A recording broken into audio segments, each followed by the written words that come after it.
नमस्कार, मी दिपाली जाधव. ज्ञानसागर या आपल्या यूट्यूब चॅनलवर तुम्हा सर्वांचे पुन्हा एकदा खूप खूप स्वागत. प्रत्येक इयत्तेमधील भूगोल विषय आपण वस्तुनिष्ठ स्वरूपात अभ्यासत आहोत. चला तर मग सुरुवात करूयात. इयत्ता 9वी, विषय भूगोल, पाठ क्रमांक 5, वृष्टी. पृथ्वीचा 70.8% भाग जलयुक्त आहे. पृथ्वीवर पाण्याचे असमान वितरण झाले आहे. ढगातून जमिनीकडे द्रवरूपात किंवा घनरूपात पाण्याचा वर्षाव होतो, त्यास वृष्टी असे म्हणतात. हिम, गारा, पाऊस ही वृष्टीची प्रमुख रूपे आहेत. वातावरणातील हवेचे तापमान गोठणबिंदूखाली गेल्यास हवेतील बाष्पाचे थेट हिमकणांमध्ये रूपांतर होते. या क्रियेस संप्लवन असे म्हणतात. उच्च अक्षवृत्तीय प्रदेशात व समशीतोष्ण प्रदेशात समुद्रसपाटीपर्यंत हिमवृष्टी होते, तर उष्णकटिबंधीय प्रदेशात सुमारे 5000 मीटरपेक्षा जास्त उंचीवर हिमवृष्टी होते. घन स्वरूपातील वृष्टीला हिमवृष्टी असे म्हणतात. हिमप्रदेशात लोकांना हिमदाह होण्यापासून सतत काळजी घ्यावी लागते. हिम वितळल्यावर त्यापासून हिमाच्छादित प्रदेशात पाणी मिळते. हिम व बर्फ यात फरक आहे. उच्च अक्षवृत्तीय व अतिउंचीवरील प्रदेशात जेथे तापमान 0°C कमी आढळते, तेथे हिमवर्षावाच्या स्वरूपात वृष्टी होते. हिम हे भुसभुशीत व अपारदर्शक असते. हिमाचे थरावर थर साचून हिमाचे खालचे थर एकसंघ, भरीव व पारदर्शक बनतात, त्यास बर्फ असे म्हणतात.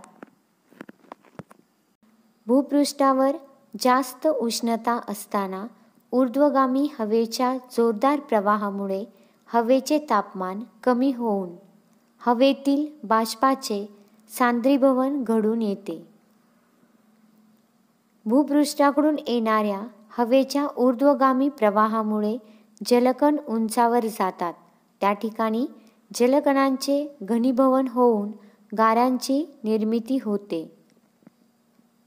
गारांच्या वृष्टीला गारपीट असे म्हणतात. गारपिटीमुळे अनेकदा पिकांचे नुकसान, जीवित व वित्तहानी होते. भारत, आफ्रिका, आग्नेय आशिया येथे काही भागात उन्हाळ्यात गारा पडतात. विषुववृत्तावर वातावरणातील उष्णतेमुळे तर शीतकटिबंधात ऊर्ध्वगामी प्रवाहामुळे गारा पडत नाहीत. बाष्पयुक्त हवा उंच गेल्यावर हवेचे तापमान कमी होते.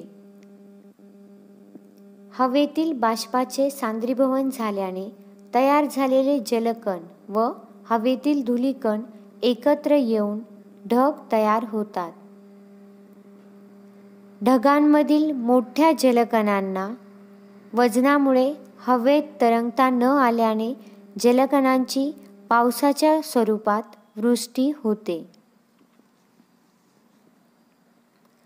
पावसाचे प्रामुख्याने 3 प्रकार केले जातात: आरोह किंवा अभिसरण पाऊस, प्रतिरोध पाऊस आणि आवर्त पाऊस. विषुववृत्तीय प्रदेशात हवा तापल्याने प्रसरण पावून हलकी होते व उंचावर जाऊन थंड होते. थंड हवेची बाष्पधारण क्षमता कमी असल्याने हवेतील बाष्पाचे सांद्रीभवन होऊन जलकण बनतात व पाऊस पडतो. विषुववृत्तीय प्रदेशात दररोज दुपारी पाऊस पडतो.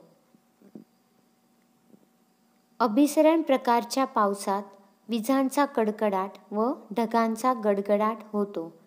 उदाहरणार्थ आफ्रिकेतील कांगो नदीचे खोरे, दक्षिण अमेरिकेतील ॲमेझॉन नदीचे खोरे या विषुववृत्तीय भागामध्ये अभिसरण प्रकारचा पाऊस पडतो. समुद्रावरून किंवा मोठ्या जलाशयावरून येणारे वारे बाष्पयुक्त असतात. बाष्पयुक्त वारे मार्गात येणाऱ्या पर्वतरांगांमुळे अडून पर्वताला अनुसरून ऊर्ध्व दिशेने जाऊ लागतात. पर्वतांच्या अडथळ्यांमुळे प्रतिरोध स्वरूपाचा पाऊस पडतो.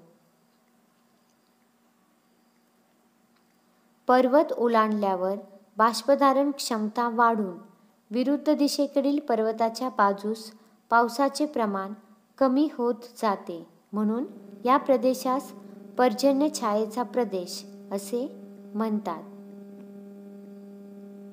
भारतात बहुतांशी प्रतिरोध स्वरूपाचा पाऊस पडतो. आवर्त म्हणजे एखाद्या ठिकाणी हवेचा दाब आसपासच्या प्रदेशापेक्षा कमी होऊन त्यात हवेची विशिष्ट रचना तयार होते.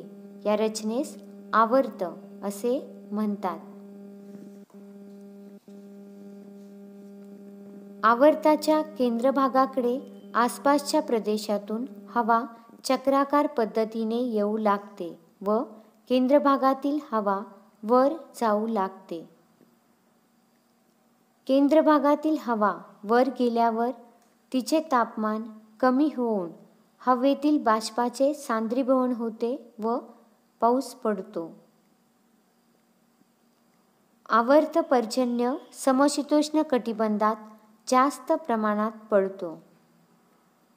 आवर्त पर्जन्याचे मर्यादित क्षेत्र असते आणि वादळी स्वरूप आढळून येते.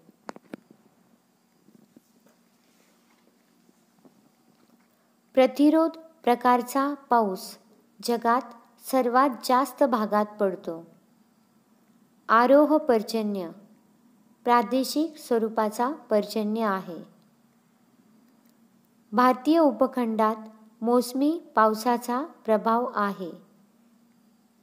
भारतीय उपखंडात प्रतिरोध पर्जन्य सर्वसामान्यपणे आढळून येते. पर्जन्य मोजण्यासाठी वापरण्यात येणाऱ्या उपकरणास पर्जन्यमापक उपकरण असे म्हणतात. 1 चौरस किलोमीटर क्षेत्रावर जर 1 मिलीमीटर इतका पाऊस पडला तर त्यापासून 1,00,000 लिटर पाणी उपलब्ध होते. वातावरणात बाष्पाचे सांद्रीभवन भूपृष्ठालगत होते तेव्हा दव, दहिवर, धुके निर्माण होतात.